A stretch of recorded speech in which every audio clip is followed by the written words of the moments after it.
नाज़रीन इकराम अस्सलामु अलैकुम, आपका हमारे चैनल TS इंडिया में इस्तकबाल है। अब दूसरी बात यह है कि आप क्यों वोट दें मजलिस को। एक तरफ तो ये उद्धव ठाकरे की क्या है, महाविकास है, अगाड़ी है, क्या है वो, अगाड़ी बोलते हैं, हाँ। दूसरी तरफ शिंदे फडणवीस का महायुति है उनकी। अब आप मेरे को बताइए, उद्धव ठाकरे जब ये एमएलए थे, यहां के मौजूदा एमएलए विधानसभा में मौजूद थे, उद्धव ठाकरे ने खड़े होकर यह बयान दिया एसएम महाराष्ट्र की विधानसभा में कि हमारे पार्टी के ही मेंबर्स ने 6 दिसंबर के दिन बाबरी मस्जिद को तोड़ा और हमको इसका फख्र है। तो अगर ये उस कॉम्बिनेशन में है तो उद्धव ठाकरे को लाओ ना तुम प्यारे, यहां पकड़ के लाओ ना उद्धव ठाकरे को, लाके ये बात बोलो गोवंडी में, क्योंकि तुम तो बोल रहे हमारी सरकार आ रही, हम इतना देंगे, 3000 देंगे।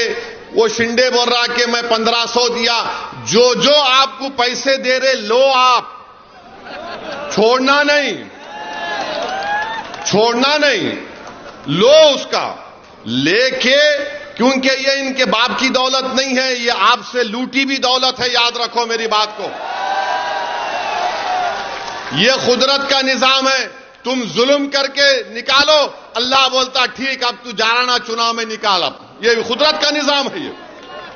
तो अब जब उद्धव ठाकरे ने असेंबली में ये बात कही, हम पूछना चाह रहे समाजवादी पार्टी के अध्यक्ष अखिलेश यादव से कि क्या तुम उद्धव ठाकरे की इस बात से मुत्तफिक हो। मैं इनसे नहीं पूछ सकता, मेरा डायरेक्ट अखिलेश यादव को मैं देखता हूं अपने लेवल पे।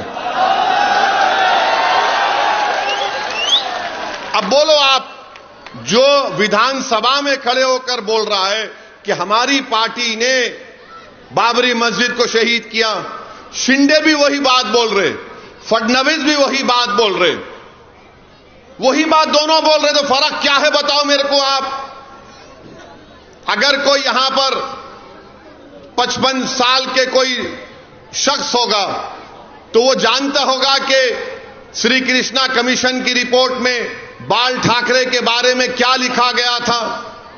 हम वो सब भूल जाएं, हम लोग बाबरी मस्जिद को भूल जाएं, श्री कृष्णा कमीशन को भूल जाएं।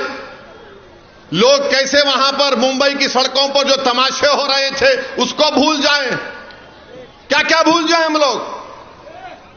मेरे अजीज दोस्तों और बुजुर्गों, इसीलिए हम आपसे अपील कर रहे हैं कि 20 नवंबर के दिन मुत्तहदा तौर पर आप अपने एक वोट का इस्तेमाल करिए। इंशाअल्लाह मज़ीद अपडेट के साथ आपसे मुलाकात होती रहेगी। आपसे गुजारिश है चैनल को सब्सक्राइब करें। अल्लाह हाफिज़।